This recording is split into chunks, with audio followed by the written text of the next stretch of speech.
বিভিন্ন রোমাঞ্চকর গল্প শুনতে সাবস্ক্রাইব করুন ফ্রিকি ফ্রাইডে স্টোরিজে। নমস্কার, আপনি শুনছেন ফ্রিকি ফ্রাইডে স্টোরিজ। আমাদের টিমের তরফ থেকে সকল শ্রোতা বন্ধুকে জানাই a very very happy new year. আপনাদের সকলের বছর খুব ভালো কাটুক। আজ শুনবেন আমাদের এই বছরের প্রথম উপস্থাপনা তনিমা সাহার কলমে বাড়ি নাম্বার 104। আমাদের আজকের গল্পে গল্প পাঠে রয়েছে সায়ন্তন এবং গল্পের সূত্রধার আমি তৃষা। শুরু হচ্ছে আজকের গল্প বাড়ি নাম্বার 104।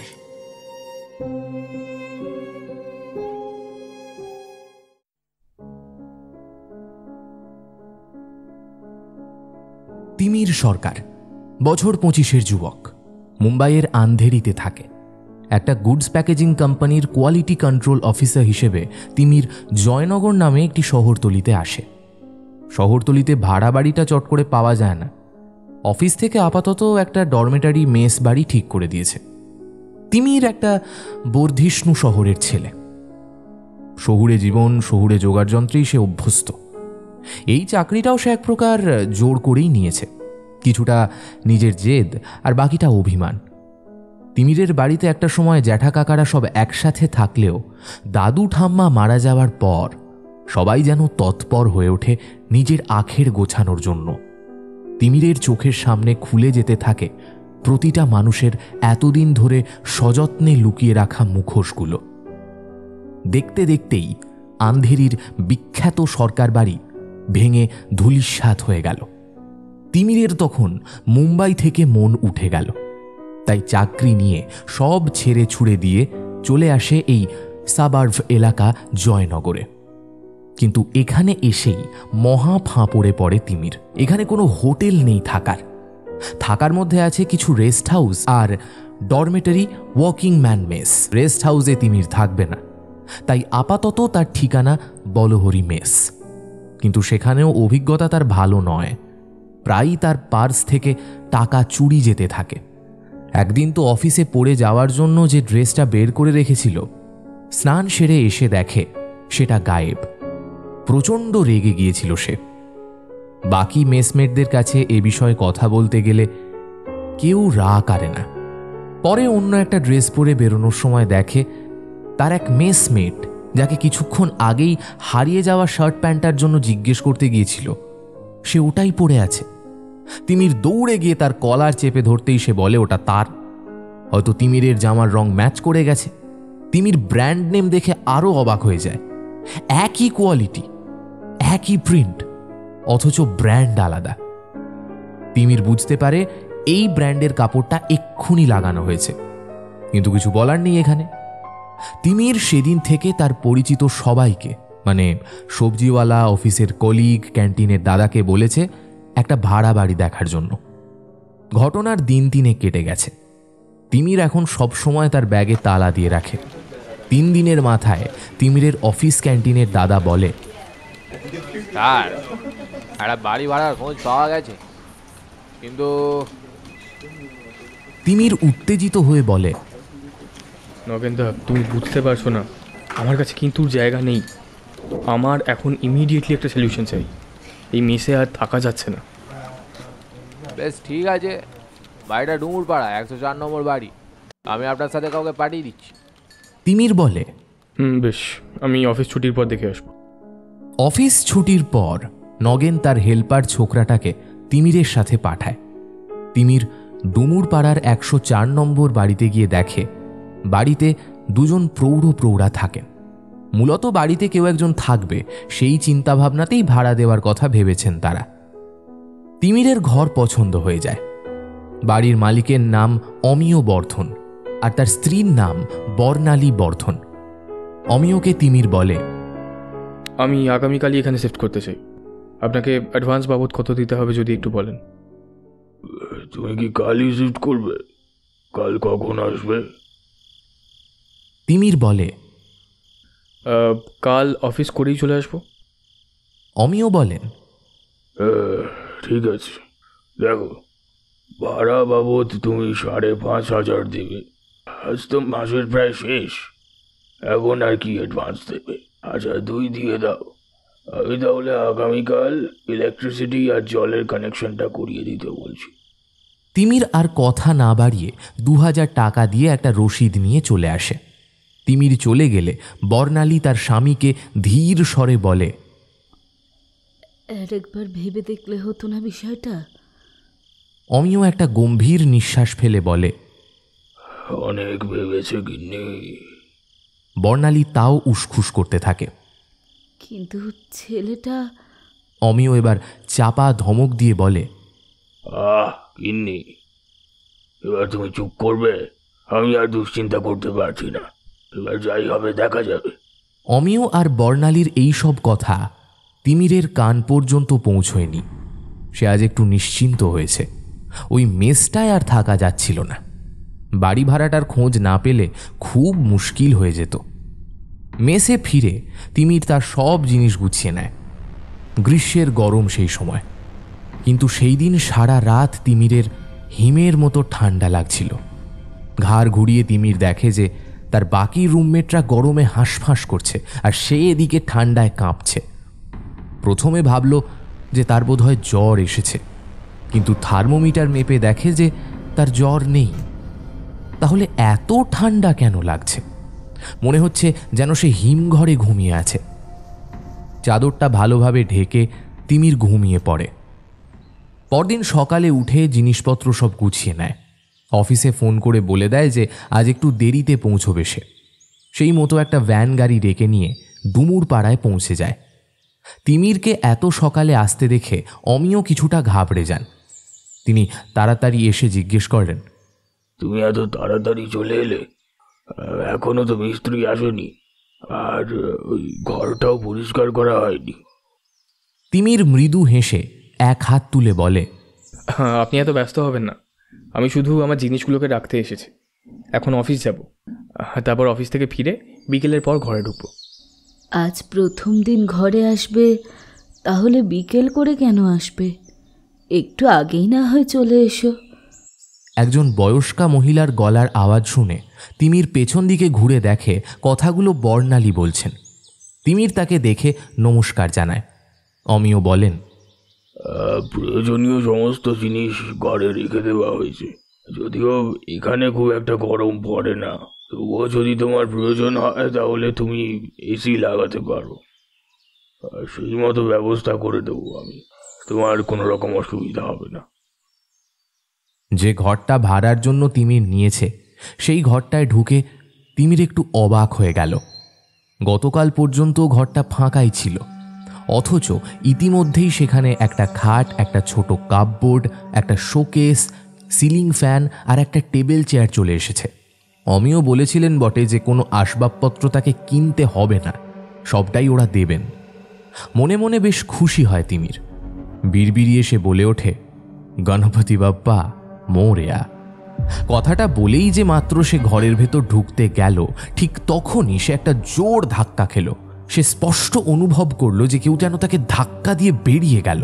তিমিরের হাতে একটা ভারী ব্যাগ থাকায় সে বেসামাল হয়ে পড়েই যাচ্ছিল, কিন্তু ঠিক সেই সময় পেছন থেকে অমিয় ধরে ফেললেন। করছো কি? ঠিকভাবে দেখে চলো, এক্ষুনি তো পড়ে যাচ্ছিলে। না না, আমি তো ঠিকই যাচ্ছিলাম, মনে হলো আমায় কেউ ধাক্কা দিল। কথাটা শুনে অমিয় বর্ধনের মুখটা পাংশু বর্ণের হয়ে গেল, কিন্তু পরক্ষণেই তিনি অভিব্যক্তি পরিবর্তন করে বললেন, আচ্ছা ঠিক আছে, এবার দেখে হাঁটো। তিমির ঘরের ভেতরে ব্যাগটা রেখে বেরিয়ে এলে বর্ণালী বললেন, কিছু খেয়েছো? তিমির বলল, এই তো ক্যান্টিনে গিয়ে খেয়ে নেব। কথাটা বলে কাউকে আর কিছু বলার সুযোগ না দিয়ে একটা রিক্সা ডেকে অফিসের উদ্দেশ্যে বেরিয়ে যায়। অফিস থেকে বেরোতেই আজ অনেকটা দেরি হয়ে গেল তিমিরের। একটা টোটো রিক্সা ডেকে কিছু প্রয়োজনীয় জিনিস কিনে তার নতুন ঠিকানা ডুমুর পাড়ার 104 নম্বর বাড়িতে গেল। তিমিরের ঘরটা অমিয়দের ঘরের পাশ দিয়ে যেতে হয়। একটা দরজা ছিল তিমিরের ঘরে। অমিয় বলেছিলেন এটা নাকি কানেক্টিং ডোর ছিল, যা বর্তমানে বন্ধ করে দেওয়া আছে। তিমিরকে আসতে দেখে অমিয় উঠে এসে বললেন, তুমি এত দেরি করলে যে? তোমাকে মাসিমা বলেছিল না একটু আগে আসতে? হ্যাঁ? তিমিরের এবার একটু বিরক্ত লাগে। একেই সারাদিন গুচ্ছের ফাইলের কাজ করতে হয়েছে।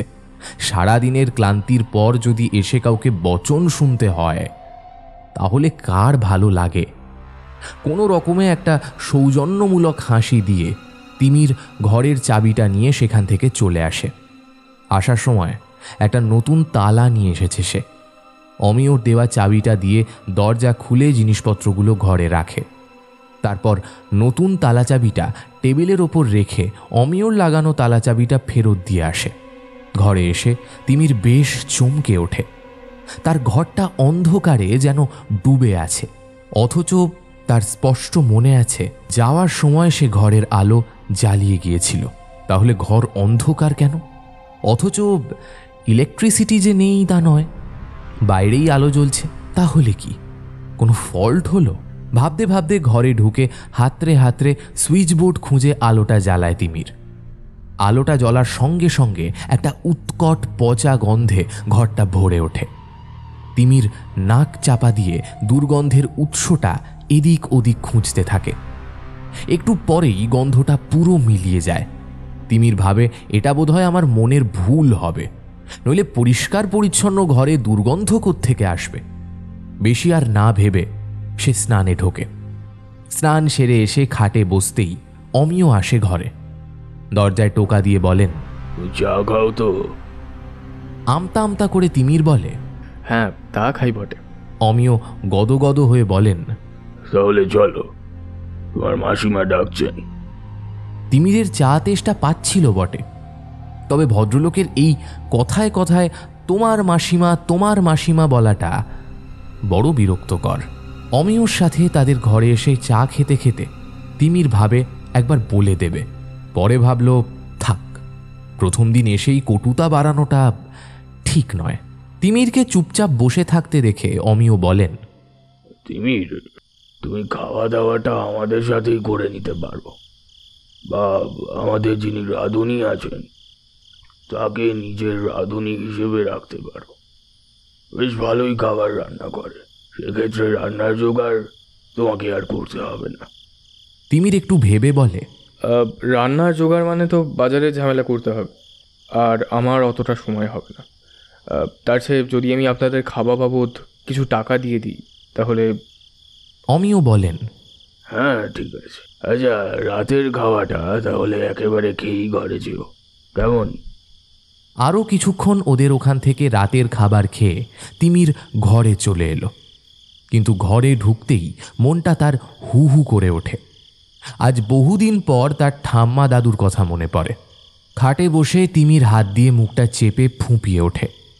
খানিক পরেই সামলে নেয় নিজেকে। রাত তখন বেশ গভীর।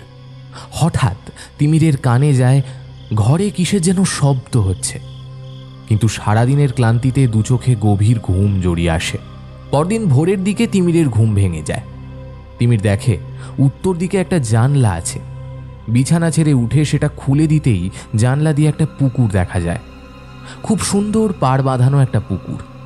পুকুর পাড় থেকে হালকা শীতল বাতাস ভেসে এসে তিমিরকে যেন জড়িয়ে ধরছিল বারে বারে। জানলায় হেলান দিয়ে আবেশে চোখ বন্ধ করে নেয় তিমির। ঠিক সেই সময় তিমিরের কানে আসে একটা সুরেলা সুর। চকিতে চোখ খুলে সে সুরের উৎসকে খুঁজতে চেষ্টা করে, কিন্তু এদিক ওদিক অনেক খোঁজার পরেও কাউকে দেখতে পায়নি। মোবাইলটা চেক করে তিমির মনে মনে ভাবে এখন ঘন্টা দুয়েক দিব্যি ঘুমোনো যাবে। কথাটা মনে হতেই জানলা খুলেই ঘুমিয়ে পড়ে সে। বিছানায় শুতেই কিছুক্ষণের মধ্যে ঘুমে তলিয়ে গেল তিমির। কতক্ষণ ঘুমিয়েছিল তার খেয়াল নেই। হঠাৎ কানে আসে কোনো একটা মেয়ে বুক ফাটিয়ে তীব্র আর্তনাদ করে উঠছে, কিন্তু সেই আর্তনাদে কোনো সাহায্যের আরতি ছিল না। ঝটকা মেরে ধরফড়িয়ে তিমির বিছানায় উঠে বসে। এই অযাচিত শব্দে তার বুকটা এক চাপা শিরশিরানি ভয়ে কাঁপতে থাকে। জোরে জোরে হাঁপাতে হাঁপাতে তিমির এদিক ওদিক ভয় ভয় তাকায়। কি ছিল ওটা? অবশ্য অল্প কিছুক্ষণ সময়ের মধ্যেই নিজেকে সামলে নেয়। কয়েকটা গভীর শ্বাস নেয় তিমির। হঠাৎ তার মনে হয় কেউ যেন তার ঠিক পেছন থেকে সরে গেল। চট করে পেছনে তাকাতেই তিমিরের পিঠ বেয়ে এক কালো স্রোত নেমে গেল। পেছনে তো কিছু নেই, শুধু জানলা, আর জানলা বরাবর খাড়া দেওয়াল। সেখানে কেউ দাঁড়িয়ে থাকতে পারবে না। সেখানে লাগোয়া কোনো বড় গাছও নেই বা অন্য কিছুও নেই। তাহলে কি ছিল ওখানে? কথাটা ভাবতেই এই 7 সকালেও এক অজানা ভয়ে তিমিরের কপালে বিন্দু বিন্দু ঘাম জমে ওঠে। পরক্ষণে নিজেকে বোঝায়, নতুন জায়গা তো, কি বুঝতে কি বুঝেছে, মনের ভুলও হতে পারে। কথাটা ভেবে বিষয়টা মাথা থেকে ঝেড়ে ফেলে দেয় তিমির। সকালের কাজ সেরে নিয়ে ল্যাপটপ খুলে ইনভেন্টরি ফাইল নিয়ে বসে। কাজ করতে করতে সময়ের জ্ঞান থাকে না তিমিরের। দরজায় টোকা পড়লে তিমির দেখে অমিয় হাতে একটা ট্রে নিয়ে দাঁড়িয়ে আছে। তিমির অপ্রস্তুত হয়ে বলে, আরে আপনি আবার আসতে গেলেন কেন? আমাকেই তো ডেকে নিতে পারতেন। আসলে সকালের সময় ভাবলাম ব্যস্ত থাকবে, তাই চা বিস্কুটটা দিয়ে গেলাম।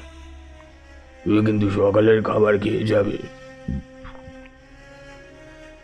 তিমির নিঃশব্দে ঘাড় নাড়ে। মনে মনে তার একটু খারাপ লাগে। বয়স্ক মানুষটা তার জন্য আবার চা নিয়ে এসেছে, আর সে নাকি তাদের আন্তরিকতায় বিরক্ত হচ্ছিল। তিমিরকে চিন্তিত দেখে অমিয় বলেন, গত রাতে ঘুম ঠিক হয়েছিল তো? তিমির এবার অবাক হয়। অমিয় তিমিরের মনের ভাবটা বুঝতে পেরে বলেন, আসলে নতুন জায়গা তো, সবারই একটু মাত্র অসুবিধা হয়, তাই জিজ্ঞেস করলুম আর কি। তিমির আলতো হেসে বলে, হ্যাঁ, সব ঠিকই ছিল। আমি খুব ক্লান্ত ছিলাম তো, তাই কখন ঘুমিয়ে গেছি টেরই পাইনি। অমিয় আর কিছু বলে না, চলে যায়। যাওয়ার সময় আরও একবার খেয়ে অফিস যাওয়ার কথাটা মনে করিয়ে দিলেন। তিমির চা খেয়ে মোবাইলটা দেখতেই চোখ চড়ক গাছে গিয়ে উঠল। এত বেলা হয়ে গেছে অথচ সে টেরই পায়নি। তাড়াতাড়ি স্নান সেরে তিমির অফিসের জন্য তৈরি হয়ে নেয়। ইনভেন্টরি ফাইলটা আরেকটু বাকি আছে। তৈরি হতে হতে তিমির ভাবে যে আজই খাওয়া দাওয়া খরচ বাবদ কিছু টাকা অমিয়দের হাতে দিয়ে দেবে। অমিয়দের ঘরে খাওয়া সেরে তিমির 1000 টাকা বার করে অমিয়র হাতে তুলে দিয়ে বলল, এটা রাখুন, আমার খাওয়া বাবদ কিছু খরচ দিলাম। অমিয় খানিক ব্যথিত হয়ে বলে, তোমরা তো বড় জায়গার মানুষ, অনেকটা আধুনিকও বটে। আমরা ছোট জায়গার লোক, বেশ অনেকটা ব্যাকডেটেড তোমাদের ভাষায়। তবুও কি জানো, আমাদের ভেতরের আবেগ অনুভূতিগুলো এখনো বেঁচে আছে। কথাটা বলেই অমিয় ভেতরের ঘরে ঢুকে গেলেন। তিমির অবাক হয়ে তাকিয়ে রইল। বর্ণালী কাছে এসে বললেন, আমাদের আর্থিক অসঙ্গতি নেই, দুজনে একা থাকি, তাই একজন ভাড়াটিয়া খুঁজছিলাম যাতে তার সাথে খানিক কথা বলা বা সময় কাটানো যায়। হয়তো তুমি তাতে বিরক্ত হচ্ছ না। আমাদের দুজনের খাবার যখন হয়ে যায় তখন তোমার একজনের খাবারটাও ঠিক হয়ে যাবে। তিমির সেখান থেকে বেরিয়ে এসে অফিস যেতে যেতে ভাবে, টাকা দিয়ে কাজটা কি সে খারাপ করল? কথাটা ভাবার সাথে সাথেই কোত্থেকে যেন এক টুকরো হিমেল হাওয়া ঘিরে ধরল তিমিরকে। থরথরিয়ে কেঁপে উঠল সে। সাথে সাথে তিমিরের কানে কেউ যেন ফিসফিস করে কিছু একটা বলল। এই ভর সকালেও তিমির এই অদ্ভুত ঘটনার সম্মুখীন হয়ে ঘামে জবজবে হয়ে যায়। কাঁপা কাঁপা হাতে পকেট থেকে রুমালটা নিয়ে ঘাম মোছে। সারাদিন কাজ করে তিমির দুপুরে যখন ক্যান্টিনে খেতে যায় তখন নগেন এগিয়ে এসে জিজ্ঞেস করে, স্যার, নতুন বাড়িতে সব ঠিকঠাক লাগছে তো? তিমির বলে, কই, সব তো ঠিকই আছে। নগেন খানিকটা হেসে বলে, ওরা বয়স্ক মানুষ তো, তাই ওরকম করে কথা বলে। আর বাকি সব ঠিকঠাক তো? তিমিরের মনে হয় নগেনের শেষ কথাটায় যেন বেশ উৎকণ্ঠা ছিল। কথাটা বলে নগেন আবার ফিরে তাকায় তিমিরের দিকে। সঙ্গে সঙ্গে ভুরু জোড়া তার কুঁচকে যায়। সন্ধে সবে হয়েছে। বর্ণালী কি একটা কাজ নিয়ে শোবার ঘর থেকে ব্যালকনির দিকে যায়। হাতে তার একটা থালা ধরা। ব্যালকনিটা এসে দাঁড়িয়ে বর্ণালী দেখে আকাশটা কালো ঝুপঝুপে অন্ধকারে ঢেকে গেছে। শুধু তাই নয়, চারপাশটাও যেন আলকাত্রার চাদর দিয়ে মোড়া রয়েছে, কিচ্ছু কোথাও দেখা যাচ্ছে না। আজ কি তবে অমাবস্যা? একটা তারাও দেখা যাচ্ছে না আকাশে। আশপাশটাও কেমন যেন আধার কালো। তবে কি ইলেকট্রিসিটি নেই? কিন্তু তার তো গা হাত পা ব্যথা করছে না, নাকি বাইরে আলো নেই? বর্ণালী যখন এইসব কথা ভাবছে ঠিক তখনই ঝুপ করে ঘরের ইলেকট্রিসিটি চলে গেল। ঘটনার পরম্পরায় বর্ণালী খানিকটা আঁতকে ওঠে। গলা তুলে বর্ণালী কাজের লোকটাকে হাঁক পাড়তে যাবে, ঠিক সময় বর্ণালীর মাথাটা কেউ একটা পলি ব্যাগের মধ্যে ঢুকিয়ে পেছন থেকে জাপটে ধরে। বর্ণালী প্রচণ্ড হতচকিয়ে ওঠে। হাতে ধরা থালাটা মাটিতে পড়ে ঝনঝনিয়ে ওঠে। বর্ণালী শ্বাস নেওয়ার জন্য আঁকুপাঁকু করতে থাকে, এদিক ওদিক হাত পা ছুঁড়তে থাকে, নিজেকে ওই পলি ব্যাগের ফাঁস থেকে ছাড়ানোর আপ্রাণ চেষ্টা করতে থাকে, কিন্তু না, এক চুলও নিজেকে ছাড়াতে পারে না। শুধু অসহায়ের মতো ছটফট করতে থাকে। একসময় নিজেকে ছাড়ানোর ব্যর্থ চেষ্টাতে হাল ছেড়ে দেন বর্ণালী। চোখের কোণ থেকে টপ করে গড়িয়ে পড়ে এক ফোঁটা গরম জল। বৌদি, বৌদি শুনছ? এই দেখো আমি গো, চোখ খোলো বৌদি, বৌদি। রমা একভাবে ডেকেই যাচ্ছে। রমা অমিয়দের বাড়িতে সমস্ত কাজ করে। আগে সন্ধ্যের পরে বাড়ি চলে যেত, কিন্তু এখন বাড়ি যাওয়ার কারণটা আর নেই, তাই রমা এখন এখানেই থাকে। বারান্দা থেকে ধূপ করে একটা আওয়াজ শুনে ছুটে বারান্দায় এসে সে দেখে যে বর্ণালীর বারান্দার মেঝেতে বর্ণালী শুয়ে দুহাত মুঠো করে নিজের গলার দুপাশে সাঁটিয়ে রেখে এপাশ ওপাশ ছটফটিয়ে বেড়াচ্ছে। রমা ঘাবড়ে গিয়ে উপুড় হয়ে বসে বর্ণালীকে ডাকতে থাকে। তার ডাকাডাকিতে অমিয় এসে দাঁড়ায়। অমিয় ঝুঁকে বসে বেশ কয়েকবার ডাকে বর্ণালীকে, কিন্তু বর্ণালী কোনো সাড়া দেয় না। অমিয় বলে, রমা, শিগগিরই ডাক্তারকে একটা ফোন কর। আর তুই দেখ তো কাউকে পাস কিনা আশেপাশে, দেখ। রমা ছুটে বাইরে যায়। অমিয় বর্ণালীকে নিয়ে ব্যস্ত থাকায় লক্ষ্য করে না যে আকাশ থেকে একটা বিরাট আকার ছায়া সরে যায়। অবশ্য ছায়া না বলে সেটাকে ঘন বিস্তৃত চুলের সমষ্টি বলা ভালো, যা গোটা আকাশটাকে এতক্ষণ ঢেকে রেখেছিল। বেশ অনেকক্ষণ পরে বর্ণালীর হুঁশ ফিরে আসে। ঘাবড়ে গিয়ে সে ঝটকা দিয়ে বিছানায় উঠে ভয়ে ভয়ে চারিদিকে তাকায়, আর কিছু একটা বিড়বিড় করতে থাকে। বর্ণালীর হাত পা ভয়ে ঠান্ডা হয়ে যায়। অমিয় আঁতকে উঠে বর্ণালীর হাত দুহাতে নিয়ে ঘষতে ঘষতে বলে, বর্ণালী, আরে তুমি এমন করছো কেন বর্ণালী?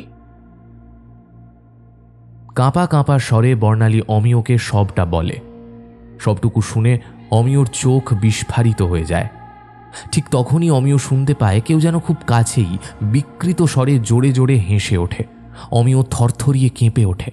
ভয়ার্ত দৃষ্টিতে অমিয় বর্ণালীর দিকে তাকাতেই লক্ষ্য করে যে তার চেহারাটা ভয়ে ফ্যাকাশে হয়ে গেছে। আজ তিমিরের ভাড়া বাড়িতে ফিরতে বেশ রাত হয়। অফিসের এক কলিগের আজ জন্মদিন ছিল। সে প্রায় জোর করে তিমিরকে তার বাড়িতে নিয়ে যায়। রাতের খাওয়া দাওয়াটাও সেখানেই সারা হয়। সেখান থেকে ছাড়া পেতে পেতেই রাত হয়। বাড়ি ঢোকার মুহূর্তে অমিয়দের ঘরের আলো জ্বলতে দেখে বেশ অবাক হয় সে।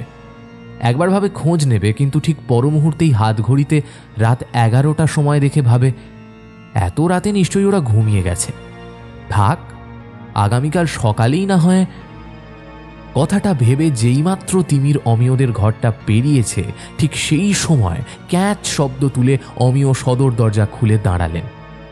তিমিরকে দেখে বেশ গম্ভীর গলায় বললেন, রাত হলো যে বড়। তিমির এই অহেতুক ঔৎসুক্যে বেশ বিরক্ত হলেও মুখে তা প্রকাশ করে না, শুধু বলে, একটা কলিগের বাড়িতে নেমন্তন্ন ছিল। অমিয় এবার একটু বিরক্ত হয়ে বলে, তাহলে ব্যাপারটা তো একবার ফোন করে জানাতে পারতে। সত্য সব আজকালকার ছেলে পিলে। কথাটা বলেই সশব্দে অমিয় দরজাটা বন্ধ করে দেয়। তিমির প্রচণ্ড বিরক্ত হয়ে গজগজ করে বলে, লোকটা তো বিশাল ইন্টারফিয়ারিং টাইপের। বিষয়টা নিয়ে ভাবতে ভাবতেই সে নিজের ঘরে ঢোকে। আজ রাতে আর খাওয়ার কোনো ঝামেলা নেই, অতএব স্নান সেরে সোজা বিছানায়। স্নান করে সোজা বিছানায় এলেও তিমিরের কিছুতেই যেন ঘুম আসতে চায় না। অনেকক্ষণ ধরে সে এপাশ ওপাশ করতে থাকে। উঠে বসে বিছানায়, বিছানা ছেড়ে সোজা সে এগিয়ে যায় জানলাটার কাছে। জানলার পাল্লা দুটো হাট করে খুলে দিতেই পুকুরের ঠান্ডা হিমেল বাতাসে চোখটা বন্ধ হয়ে আসে তিমিরের। চোখ বন্ধ করে মনে মনে তিমির ভাবে, বাড়িটা এমনিতে ভালোই, বেশ নিরিবিলি, কিন্তু এই বুড়োর বড্ড বেশি বাতেলা। পুকুরটা দেখলেই তিমিরের তার ঠাম্মার কথা মনে হয়। ঠাম্মা তার দেশের বাড়ির গল্প যখন বলতেন, তখন সেখানে অবশ্য গল্পের অধিপতি হিসেবে উপস্থিত থাকত শান বাঁধানো একটা পুকুর। পুকুর পাড়ের শিবতলার গল্প হোক কি পুতুল খেলার জন্য জল তোলার গল্প হোক, সবটাই ছিল তিমিরের খুব পছন্দের। চোখ বন্ধ করে তিমির এইসব স্মৃতিমধুর কথাই ভাবছিল। হঠাৎ তার কানের খুব কাছে কেউ একজন মিষ্টি মেয়েলি সুরে হেসে ওঠে। চকিতে চোখ খুলে তিমির সজাগ হয়ে যায়। মনে মনে ভাবে, কে হাসলো? এই রাত বিরেতে কে হাসে? এখানে তো ধারে কাছে কেউ নেই। তবে কথাটা ভাবা মাত্র তিমিরের একটা অদ্ভুত অস্বস্তি হতে থাকে। কি ভেবে তিমির জানলার কাছ থেকে সরে আসতে গেলেই একটা মিষ্টি গলায় গান শুনতে পায়, রাতের মায়া কাটিয়ে নিয়ে এসো আমার কাছে। গানটা শুনে তিমির চঞ্চল হয়ে ওঠে। জানলা দিয়ে মুখ বাড়িয়ে পাগলের মতো খুঁজতে থাকে গানের উৎসকে। এই অদম্য টানে ঘর থেকে বেরিয়ে যায় তিমির, কিন্তু বাড়ির পেছনে যাওয়ার কোনো রাস্তা খুঁজে পায় না। উত্তেজনায় মাটি খুঁড়তে থাকে সে।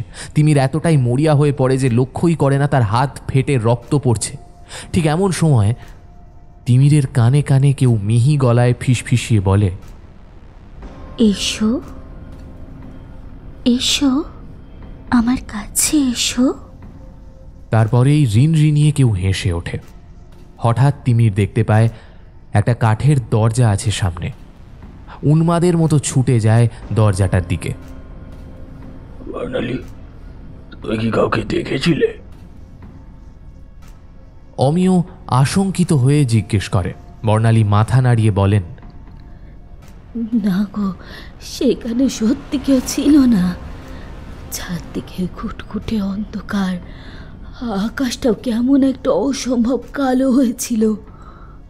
আমি ভাবলাম লোডশেডিং, কিন্তু আমাদের ঘরে আলো ছিল। আর একটু পরেই আমাদের এখানেও আলো চলে যায়, আর তারপরেই তো। অমিয় একটু অবাক হয়ে বলেন, কোন সময়ের কথা বলছো তুমি? বর্ণালী বলেন, এই তো সন্ধ্যার পরপরই।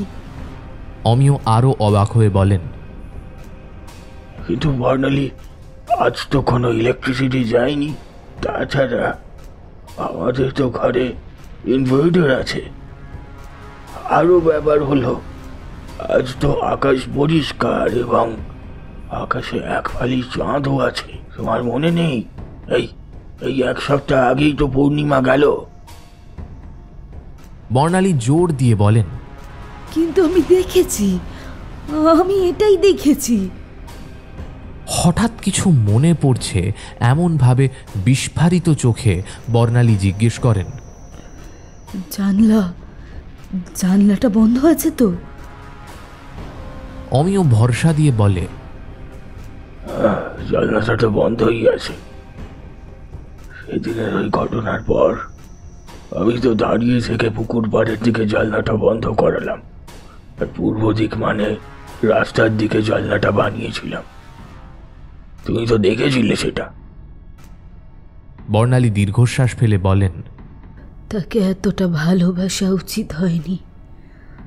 আমাদের প্রশ্রয় হয়তো সে এতটা জেদি হয়ে উঠেছিল।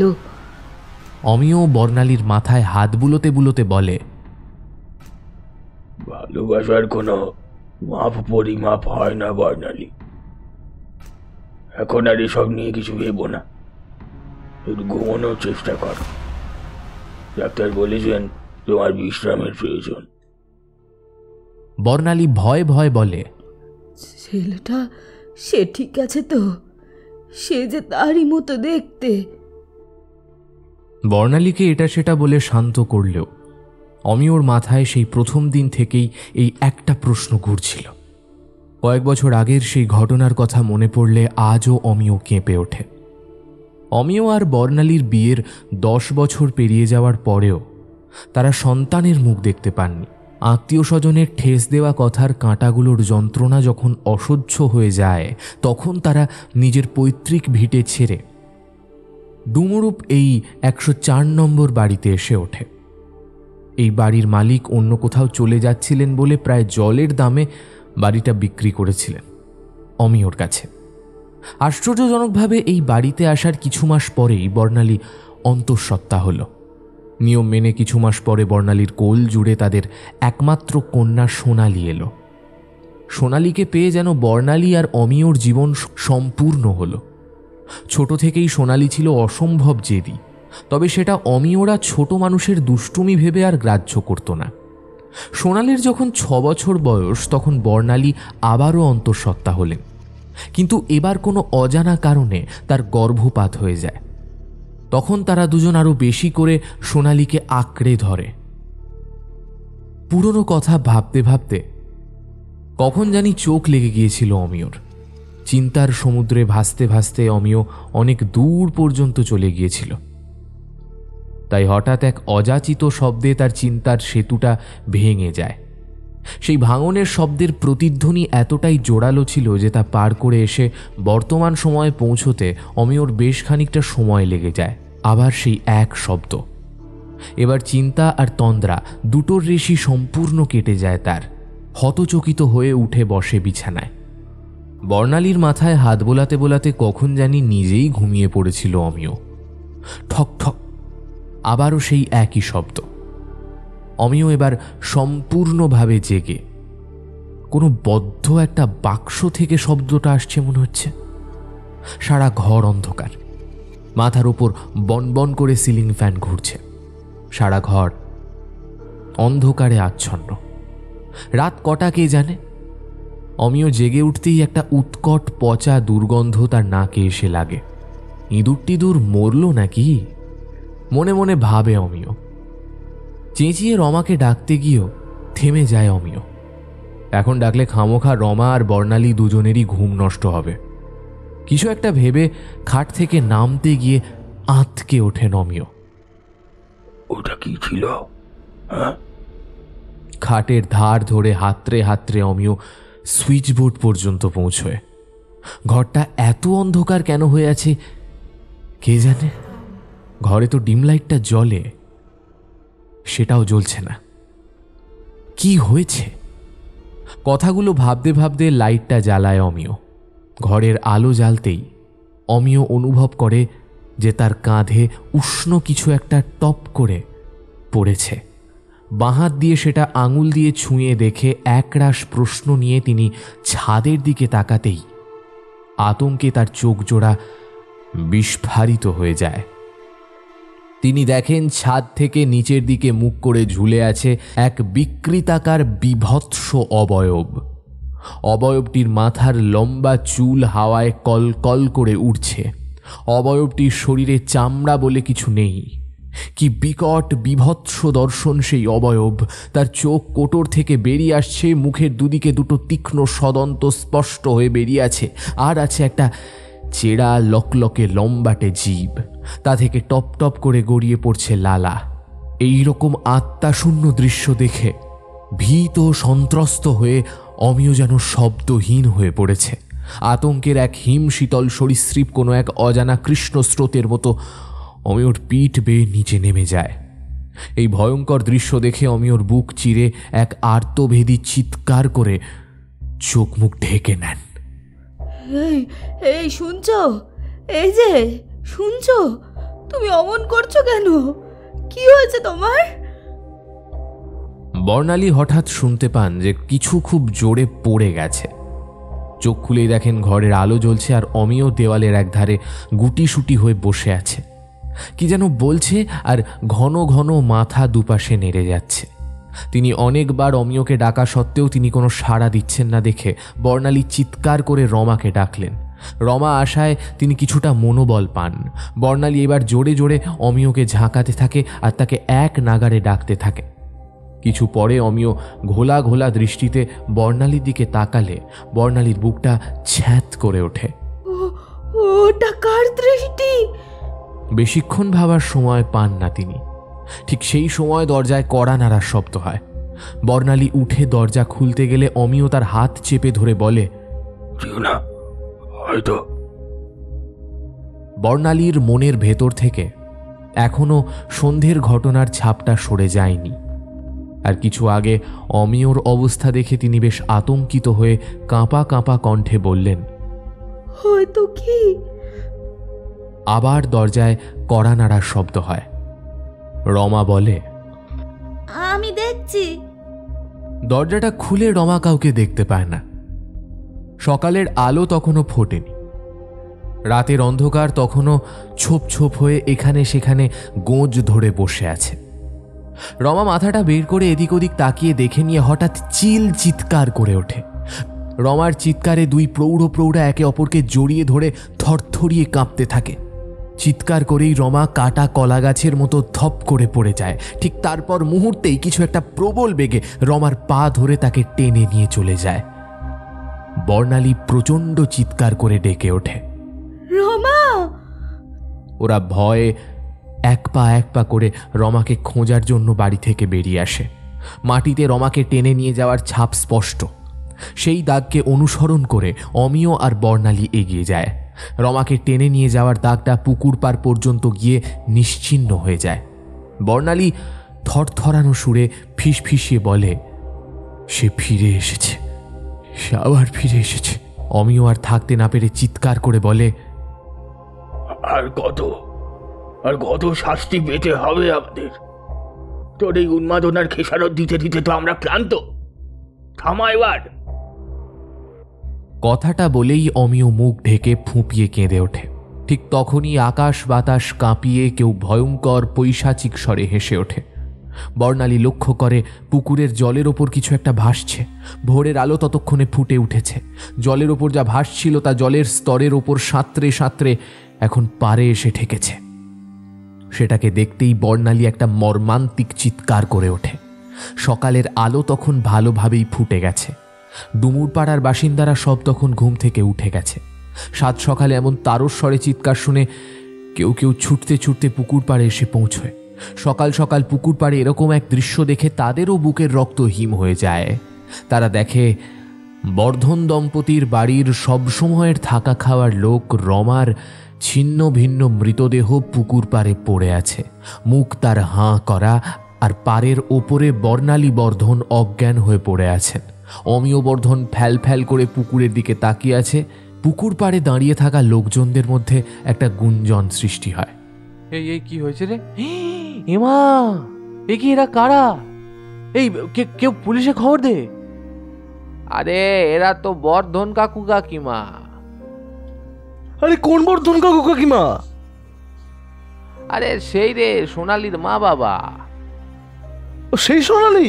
সেও তো অনেক বছর হলো। হ্যাঁ, সেই ঘটনার পরেই তো ওরা নিজেদের এক ঘরে করে নিয়েছিল। তাহলে এখন কি করা হবে? আর শেষ যাত্রাতে তো শত্রুও সঙ্গ দেয়, আর এরা আমাদের পাড়ার লোক। চলো এগিয়ে গিয়ে দেখি এদের কি সাহায্য করা যায়। চলো। পাড়ার লোকে পুলিশে খবর দেয়। এক দুজন লোক এসে বর্ধন দম্পতিকে তাদের বাড়িতে পৌঁছে দেয়। কেউ আবার ডাক্তার ডেকে আনে। ইতিমধ্যে পুলিশ চলে আসে।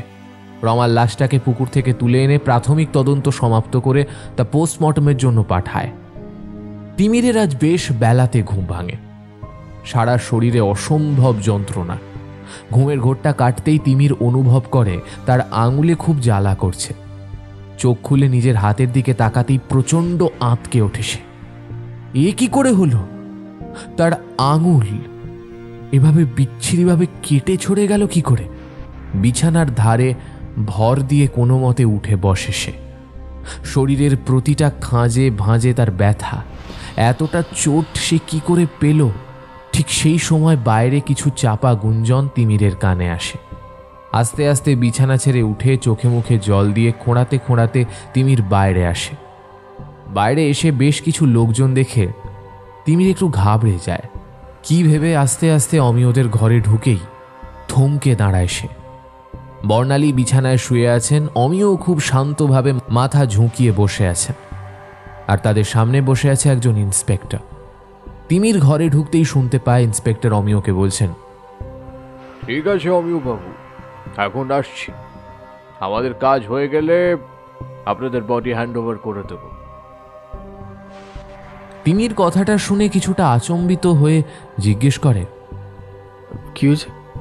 কার বডি দেওয়া হবে? তিমিরের আশাটা ইন্সপেক্টর লক্ষ্য করেন, তাই তার দিকে তাকিয়ে তিনি একটু ঠান্ডা স্বরে বলেন, আপনি কে? তিমির কিছু বলার জন্য মুখ খোলার আগেই অমিয় বলেন। ইন্সপেক্টর বলে, ও আচ্ছা। ইন্সপেক্টর তিমিরের চোখে চোখ রেখে জিজ্ঞেস করল, গতকাল রাতে আপনি কোথায় ছিলেন মিস্টার তিমির? তিমিরের মধ্যে আবার সেই বিরক্তটা ফিরে আসছে। একটু বিরক্ত হয়ে সে বলল, গতকাল অফিস শেষ করে এক কলিগের বাড়িতে আমি গিয়েছিলাম। সেখান থেকে ফিরতে রাত 11টা বেজে যায়। আমি যখন ফিরলাম তখন অমিয়বাবু আমাকে দেখেছেন। তাছাড়া আপনি আমার কলিগের থেকেও খোঁজ নিতে পারেন। একটু চুপ থেকে তিমির এবার জিজ্ঞেস করে, কিন্তু হয়েছেটা কি সেটা অন্তত বলুন। ইন্সপেক্টর বলে, বর্ধন বাবুদের হাউস হেল্প রমা আজ সকালে নৃশংসভাবে খুন হয়েছে। তিমির চোখ মাথায় তুলে বলে, হ্যাঁ, কি বলছেন? ইন্সপেক্টর আর কিছু না বলে বেরিয়ে যায়। তিমির খুঁড়িয়ে খুঁড়িয়ে অমিয়র সামনে এসে বলে, উনি এখন কেমন আছেন? অমিয় হতাশ স্বরে বলে, ঠিক আছে, কিন্তু কতক্ষণ যে ঠিক থাকবে তা জানি না।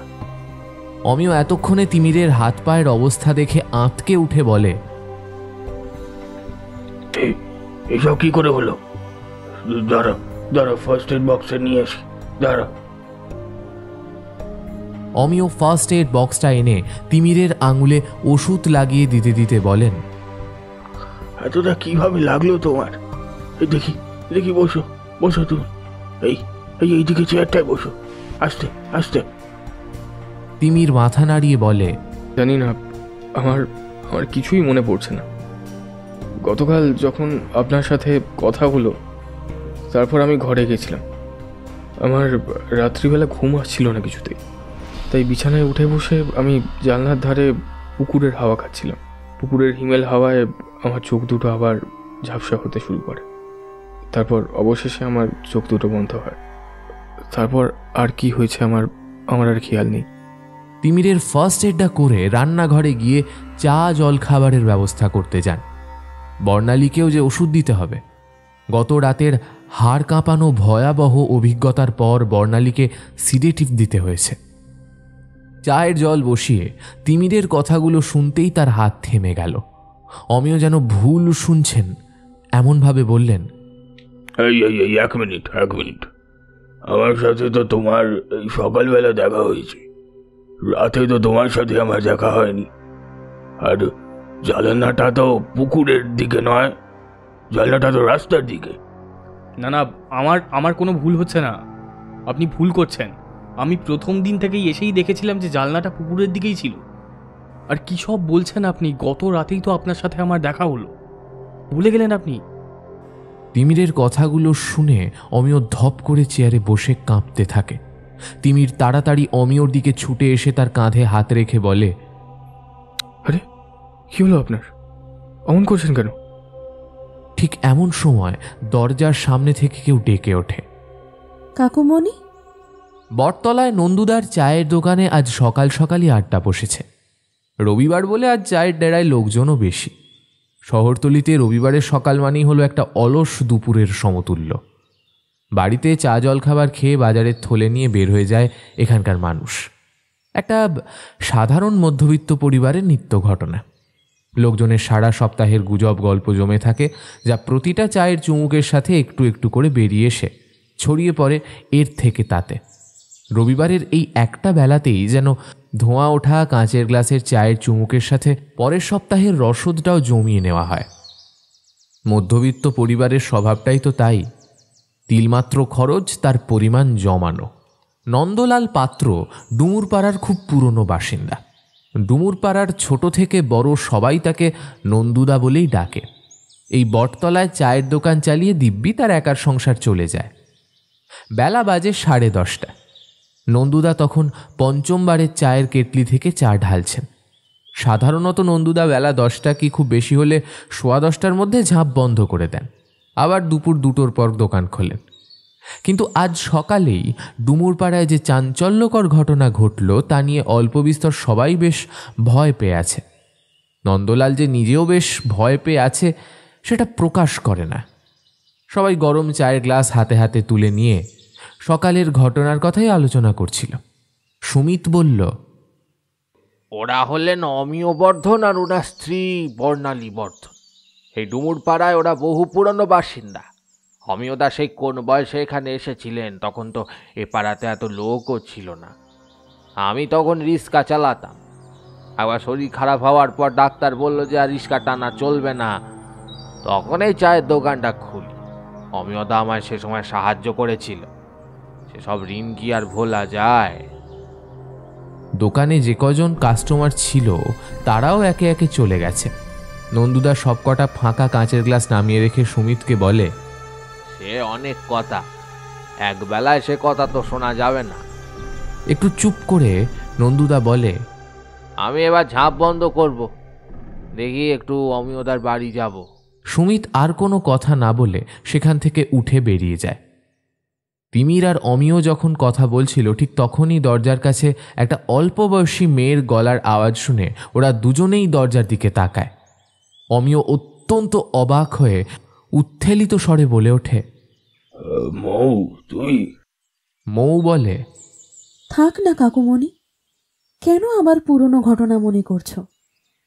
কাকিমা এখন কেমন আছেন? ওই আছেন কোনো রকমে।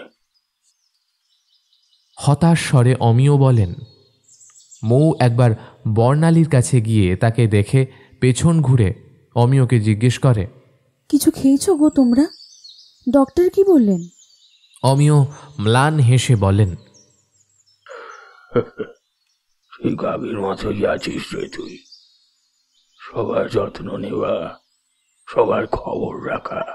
সোনালিটাও যদি তোর মতো। সেসব কথা আর না মনে করলেই নয় কাকুমণি। অমিয়কে মাঝপথে থামিয়ে মৌ চাপা ধমক দেয়, তারপর বলে, কিছু তো বোধহয় পেটে পড়েনি, দাঁড়াও আমি রান্নাঘরে গিয়ে দেখি কি আছে। অমিয় ব্যস্ত হয়ে বলেন, আরে তুই আবার ঝামেলা করছিস কেন? আমরা দুজনে মিলে কিছু একটা করে নেব, দেখিস। দুজন মানে? মৌ জিজ্ঞেস করে। মৌ এতক্ষণ তিমিরকে দেখেনি, তার অবশ্য কারণও তিমির ঘরের কোণের দিকে একটা চেয়ারে বসেছিল, আর দরজা দিয়ে ঢুকলে চেয়ারটা পেছন দিকে পড়ে। তিমির নামটা শুনেই তার দিকে ফিরতেই মৌ প্রচণ্ড চমকে উঠে। ব্যাপারটা তিমিরের নজর এড়ায় না। মৌ আর কোনো কথা না বলে রান্নাঘরে যায়। কিছুক্ষণের মধ্যেই 4 কাপ চা আর ব্রেড অমলেট টোস্ট বানিয়ে নিয়ে আসে। বর্ণালী ততক্ষণে উঠে বসেছেন। মৌকে এতদিন পর দেখে তিনিও যার পর নাই খুশি হয়েছেন। তিমিরের মনে মনে এবার ধীরে ধীরে প্রশ্নের পাহাড় জমতে থাকে। তিমির প্রায় নিঃশব্দে খেয়ে উঠে যায়, তারপর ছুটে নিজের ঘরে গিয়ে দেখে ঠিকই জানলাটা রাস্তার দিকে। গত কয়েকদিন ধরে সে অফিস থেকে ফিরে পুকুরের দিকে যে জানলা খুলতো সেটা কোথায়? এটা কি কোনো পাজল রুম নাকি? এভাবে এক রাতের মধ্যে ভোল পাল্টে যায় কি করে? না, আর কিছু সে ভাবতে পারছে না। দুহাত দিয়ে মাথাটা চেপে বসে পড়ে। এই জীবনে সে অনেক পতন দেখেছে, কিন্তু এরকম কিছু কখনো অভিজ্ঞতা করেনি। এই বাড়ির লোকজন নিশ্চিতভাবেই তার কাছ থেকে কিছু লুকোচ্ছে। তিমির আবার অমিয়দের ঘরে যায়। তখন সেখানে খাওয়া দাওয়ার সময় হয়ে গেছে, আর মৌ নামে মেয়েটা চলে যেতে উদ্যত হয়েছে। বর্ণালী তখন অনেকটা সুস্থ। তিনিও উঠে বসেছেন বিছানায় এবং বাকিদের সাথে টুকটাক কথা বলছেন। তিমির মৌয়ের দিকে সেভাবে দেখেনি। তাকালেও সে এটা বুঝতে পারে যে মৌ ঘন ঘন আড়াল থেকেই তাকে দেখছে, আর সেই তাকানোতে রয়েছে অনেকগুলো প্রশ্ন। বেশ কিছুক্ষণ এটা দেখার পর তিমির অসহ্য হয়ে বলে, enough is enough, now I want to know the truth. কথাটা বোধহয় একটু জোরেই বলেছিল তিমির। ঘরে তখন পিন পতন নিস্তব্ধতা। বর্ণালী, অমিয় আর মৌ তার দিকে অদ্ভুত দৃষ্টিতে তাকিয়ে আছে। ঘড়িতে টিকটিক করে 12টা বেজে গেছে।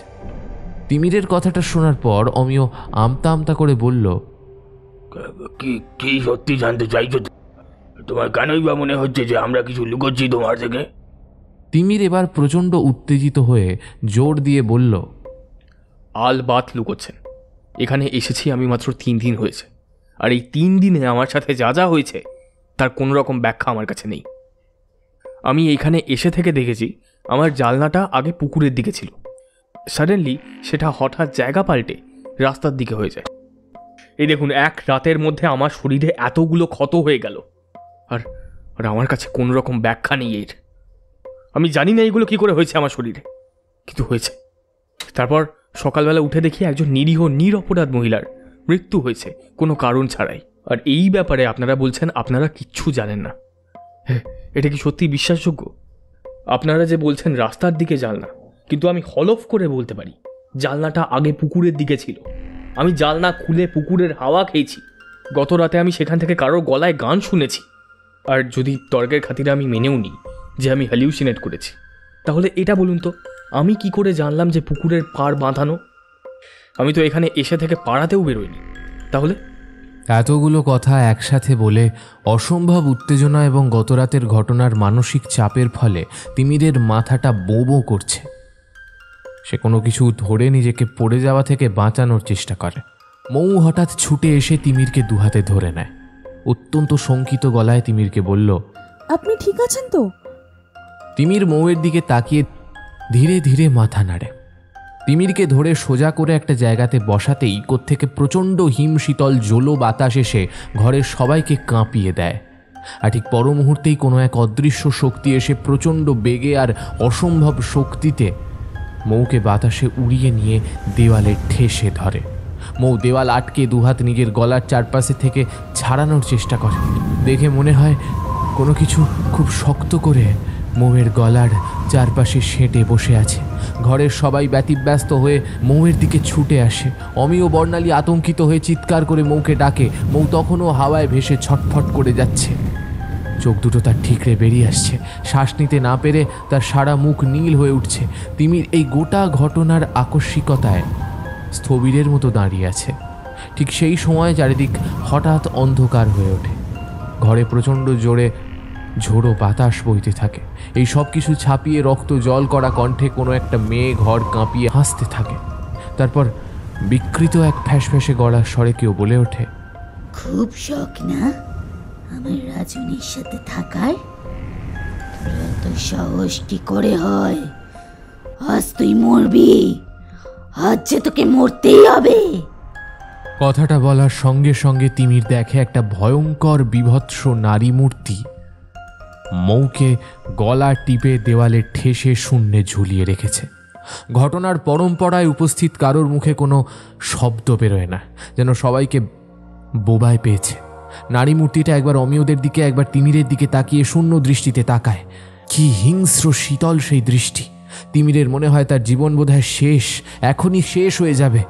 তিমিরের দিকে সেই ভয়ঙ্কর দৃষ্টিতে তাকিয়ে থাকতে থাকতে পর মুহূর্তেই সে সুচালো লিকলিকে রক্তরাঙা জিভটা দিয়ে নিজের মুখটা সম্পূর্ণ চেটে নেয়। জিভ থেকে টপ টপ করে মাটিতে পড়তে থাকে অদ্ভুত রঙের লালা। তিমিরের দিকে এক অসম্ভব হিংস্র দৃষ্টি নিয়ে আত্মা হরণকারী অট্টহাসি দিয়ে ওঠে সে। তিমির বিড়বিড়িয়ে বলে ওঠে, এটা কে? এ কি সাংঘাতিক পৈশাচিকতা! মৌ দেওয়ালে ঝুলন্ত অবস্থায় তখনও ছটফটিয়ে যাচ্ছে। এভাবে আর বেশিক্ষণ সে বেঁচে থাকতে পারবে না। বর্ণালী কোকিয়ে উঠে বলেন, ছেড়ে দে, ওকে ছেড়ে দে, ওর কোনো দোষ নেই।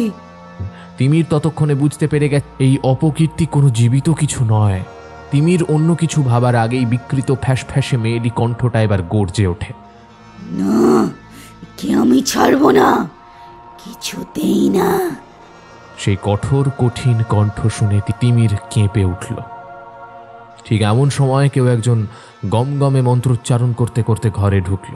তিমির ঘাড় ঘুরিয়ে পেছন ফিরে দেখে একজন পুরোহিত গোছের মানুষ হাতে একটা পাত্রের মধ্যে কিছু ধরে অন্য হাতে দুর্বার একটা মোটা মুঠো বানিয়ে সেটা ওই পাত্রে চুবিয়ে নিয়ে ঘরের চারিদিকে ছেটাতে ছেটাতে এক নাগারে যেন দুর্বোধ্য ভাষায় মন্ত্রোচ্চারণ করে যাচ্ছেন। ঠিক সেই সময় মৌ নিচে নেমে মেঝেতে পড়ে যায়। ঘরে ভেতরে থাকা প্রতিকৃতিটি তখন তারস্বরে চিৎকার করতে করতে হাওয়ায় মিলিয়ে যায়। পুরোহিত গোছের মানুষটি তখন মন্ত্র আওড়াতে আওড়াতে সারা ঘর পায়চারি করে শেষে অজ্ঞান হয়ে লুটিয়ে পড়া মৌয়ের কাছে এসে তার গায়ে হাতে ধরা জলের পাত্রটা থেকে দুর্বা মুঠোর জলের ছিটা দিলে মৌ প্রায় লাফিয়ে উঠে বসে জোরে জোরে হাঁপাতে থাকে। মৌ উঠে বসেই নিজের গলার আশপাশে হাত বুলোতে থাকে। তিমিরের নজর পড়ে তখন মেঝের ওপর জমা হওয়া অদ্ভুত রঙের লালার ওপর। তিমি ওটার দিকে আরও একটু এগিয়ে গেলে পুরোহিতটি তাকে গমগমে স্বরে বলেন, ওদিকে একদম যাবে না, ওটা যে বিপদ। তারপর বাইরের দিকে তাকিয়ে তিনি বললেন, নগেন, এখানে মন্দিরের দোরের মাটিটা এনে চাপা দাও। অমিয় এবার বুঝতে পারেন যে কি করে তারা সবাই একটু আগে এই চরম বিপদ থেকে রক্ষা পেয়েছে। নগেন বোধহয় তৈরি হয়েছিল।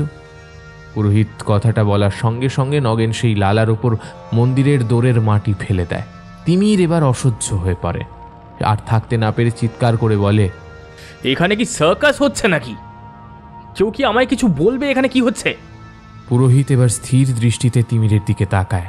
তিমির সেই দৃষ্টির দিকে বেশিক্ষণ তাকিয়ে থাকতে পারে না। কি যেন একটা আছে ওই দৃষ্টিতে। পুরোহিত তিমিরের চোখে চোখ রেখে বলেন, সবকিছু প্রশ্ন করেই যে উত্তর পাওয়া যায় এমন নয়। এই পৃথিবীতে এমন অনেক বিষয়ই আছে যা আমাদেরকে ভাবাতে বাধ্য করে। তিমির এবার কিছু বলার জন্য মুখ তোলার আগেই পুরোহিত তার দিকে তাকিয়ে বলেন, আমার নাম নারায়ণ চক্রবর্তী। বাকি কথা পরে হবে। এখন আমাদের যত তাড়াতাড়ি সম্ভব এখান থেকে বেরোতে হবে। এই জায়গাটা এখন দূষিত হয়ে গেছে, তাই আগেই এখান থেকে বেরোতে হবে, পরে বাকি কথা হবে। তিমির আর কোনো কথা না বলে নারায়ণ চক্রবর্তীকে অনুসরণ করে। বাকিরাও একে একে বাড়িটা ছেড়ে বেরিয়ে আসে। নারায়ণ পুরোহিত সবার আগে যাচ্ছেন, মৌকে অমিয় আর নগেন ধরে ধরে নিয়ে আসছে। বর্ণালী তিমিরের হাতে ভর দিয়ে হাঁটছে। বাইরে এসেই তিমির প্রচণ্ড চমকে ওঠে।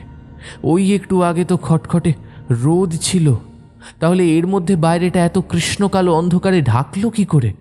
মনে মনে ভাবে তিমিরের মনের কথাটা বুঝতে পেরে নারায়ণ পুরোহিত বলল, এটাও ওই পিশাচিনীর সৃষ্টি করা এক মায়াজাল। এই জালে আটকে গেলেই জন্ম আর মৃত্যুর মাঝে ফেসে যেতে হয়, ঠিক যেমনটা এখন ওই পিশাচিনী ভেসে আছে। তারা সবাই হাঁটতে হাঁটতে উপস্থিত হয় একটা সুবিস্তৃত মাঠে। মাঠের একদিকে একটা বড় মন্দির লাগোয়া একটা মাঝারি গড়নের বাড়ি। নারায়ণ পুরোহিত সকলকে ওই বাড়িতে নিয়ে গিয়ে ভেতর থেকে দরজা বন্ধ করে দেয়। ঘরে ঢুকতেই বোঝা যায় এটা 2 কামরার একটা বাড়ি। বর্ণালী মৌকে নিয়ে ভেতরে ঘরে চলে যায়। নারায়ণ পুরোহিত আর নগেন সবাইকে জল দিয়ে দেয়। পরপর এতগুলো ঘটনা ঘটে যাওয়ায় তিমিরের মাথায় কোনো কিছুই যেন ঠিকঠাক করে ঢুকছে না। মনের মধ্যে এত প্রশ্ন দাপাদাপি করছে যে কাকে ছেড়ে কাকে বলবে সে ভাবতে পারছে না। এসব জানবার ভাবনার জন্য নারায়ণ পুরোহিত অমিয়র দিকে তাকিয়ে বেশ শান্ত স্বরে বললেন, আমার মনে হয় এখন তোমার সবটা বলে দেওয়া প্রয়োজন। আমিও সত্যটা তোমাকেও যে স্বীকার করতে হবে।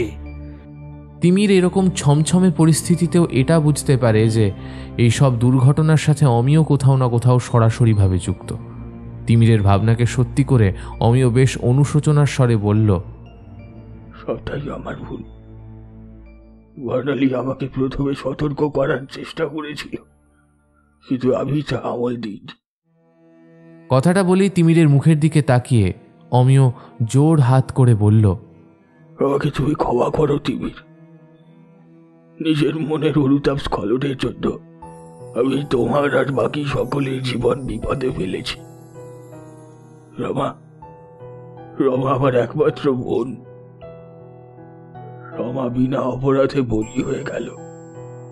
তিমির উত্তেজিত হয়ে বলল, রমা আপনার বোন ছিল? আর আমার ক্ষতি আপনি কিভাবে করেছেন? অমিয় বলল, তোমাকে দেখতে অবিকল আমার মেয়ের প্রেমিক রাজেনের মতো।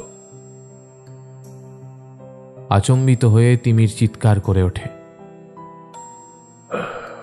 আমার আর বর্ণালীর বিয়ের পর বহু বছর কেটে যায়। আমাদের সন্তান না হওয়ায় পরিবার, আত্মীয় স্বজন সবাই ঠাড়ে ঠুড়ে বর্ণালীকে অপদস্থ করতে থাকে। বর্ণালী বালিশ চাপা দিয়ে কান্নাকাটি করত, কিন্তু তাও সবকিছু মুখ বুঝে সহ্য করত। একদিন সিদ্ধান্ত নিয়ে আমি বর্ণালীকে নিয়ে নিজের পৈতৃক বাড়ি, নিজের ছেলেবেলার জায়গা থেকে বেরিয়ে চলে আসি। এখানে এসে বাড়ি কিনে বসবাস শুরু করি। নিজের শিক্ষাগত যোগ্যতায় ডুমুর পাড়ার প্রাথমিক বিদ্যালয়ে একটা চাকরি নিই। এখানে আসার কিছুদিন পর জানতে পারি যে আমি বাবা হতে চলেছি। মনে হলো আমরা বোধহয় স্বর্গ সুখ পেয়ে গেছি।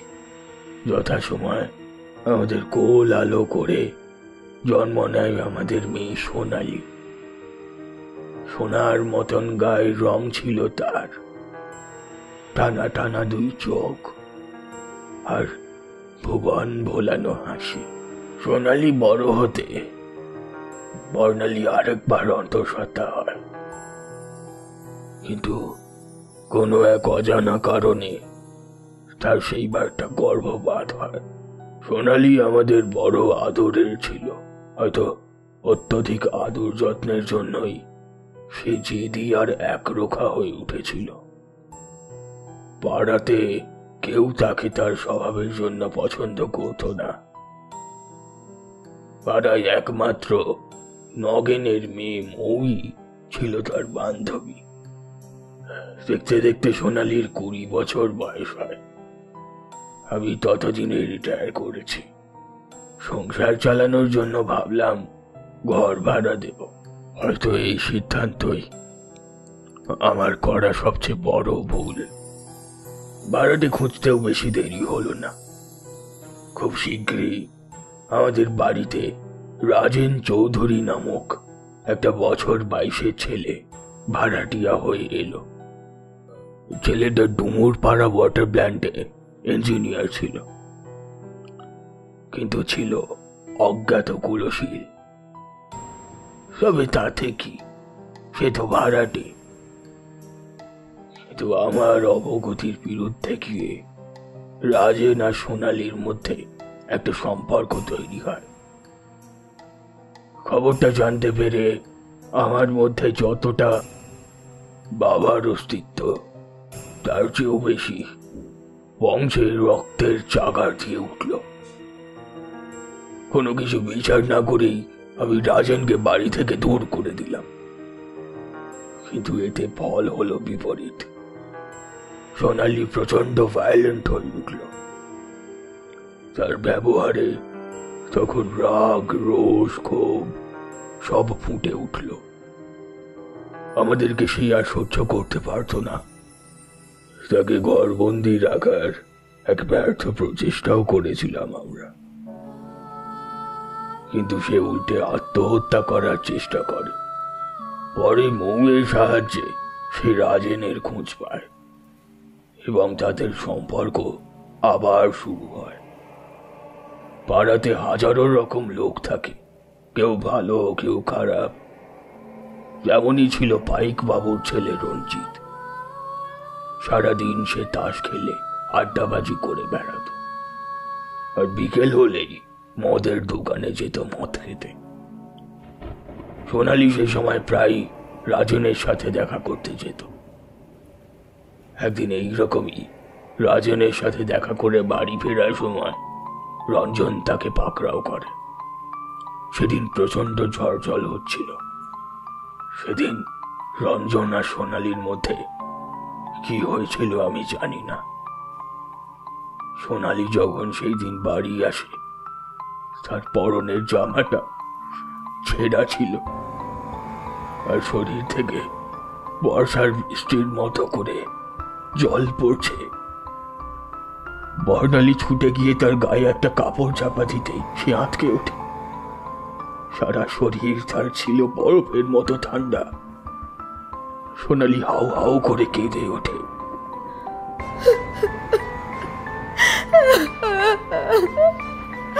আমাকে ওরা রাজনের কাছে যেতে দিল না মা, আমাকে ওরা যেতে দিল না।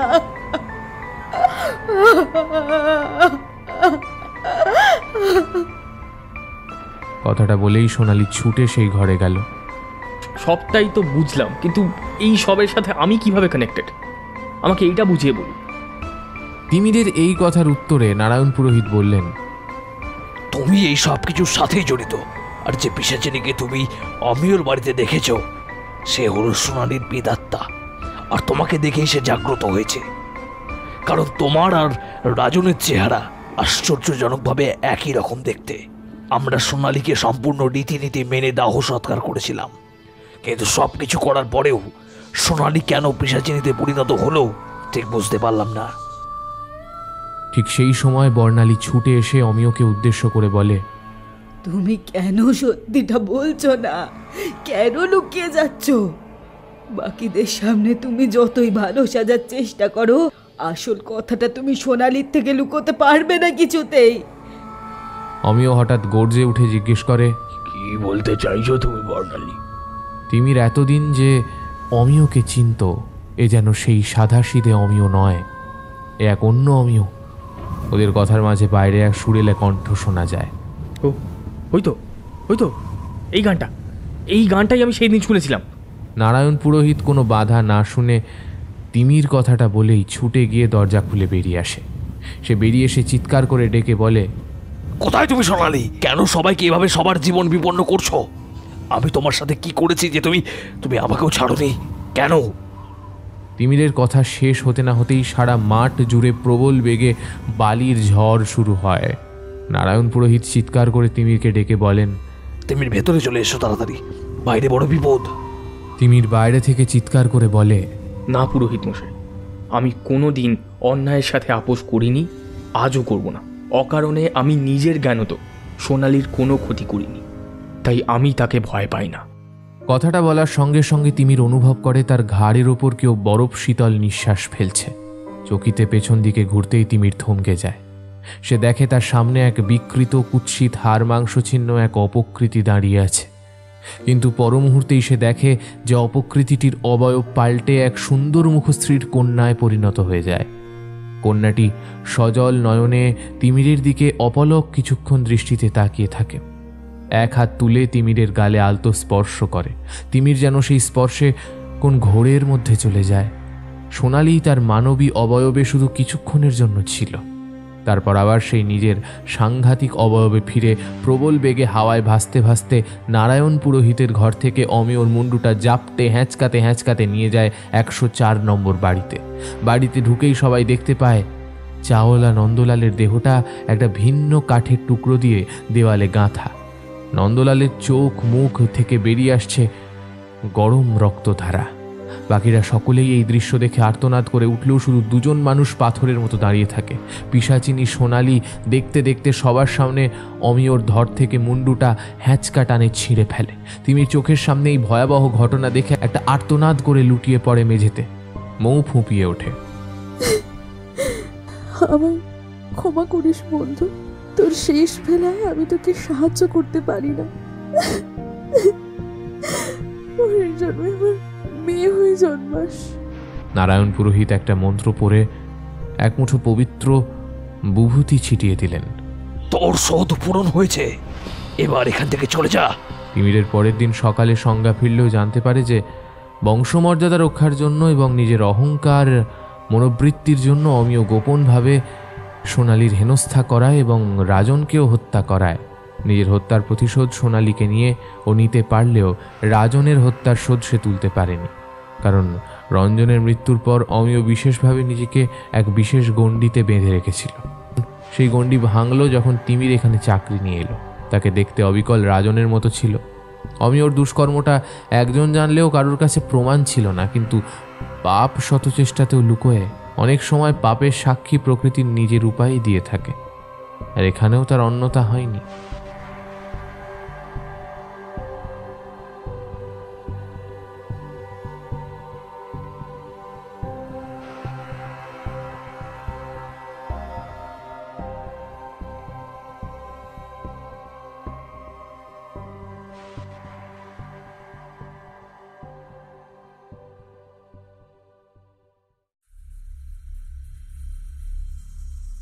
শুনছিলেন তনিমা সাহার কাহিনী বাড়ি নাম্বার 104।